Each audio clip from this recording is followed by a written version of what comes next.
Okey, Assalamualaikum. Okey, Ajib hari ini bersama dengan tetamu kita daripada Price Tour yang joint trip ke Phuoc, Vietnam. Okey, Akak boleh tolong kenalkan diri? Saya Siti Mariam. Dari? Dari Malaysia, Johor Bahru. Johor Bahru. Malaysia. Okey, Kak.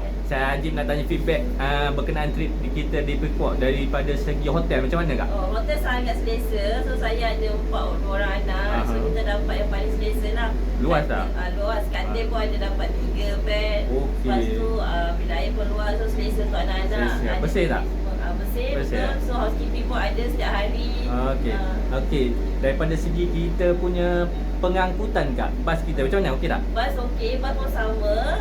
Dapat VIP bas. So pun luas, selesa. Untuk anak-anak pun selesa lah. VIP bas Ya, VIP bas. Cantik tak? Cantik tak? Cantik, ada lampu-lampu. Lampu-lampu bling-bling Yes. Okey, daripada segi makanan dekat Vietnam ni macam mana, Kak?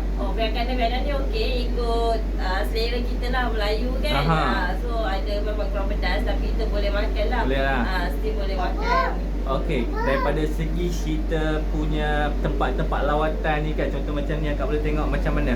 Okey tak? Untuk lawatan okey. Untuk kita orang dewasa ada, untuk kanak-kanak, budak-budak pun boleh bermain. Macam kita pergi waterpark semalam, theme park. So hari ni kita pergi yang untuk budak-budak pun boleh pergi aquarium semua. So, kayaknya family okey sangat lah kan? Okay. Sesuai lah. Sesuai untuk mak bapak ada, untuk kanak-kanak pun ada. Okey, Anak-anak. soalan terakhir daripada 5 bintang, berapa bintang kan nak bagi dekat Price Tour ni? Mestilah 5 bintang. Oh, makan penuh ya, Kak? Okey, terbaik, Kak. Okey, sekian saja. Terima kasih atas feedback tu. Hopefully kita berjumpa lagi dekat lain-lain trip pula ya. Okey, boleh. Okey, terima kasih. Assalamualaikum. Bye.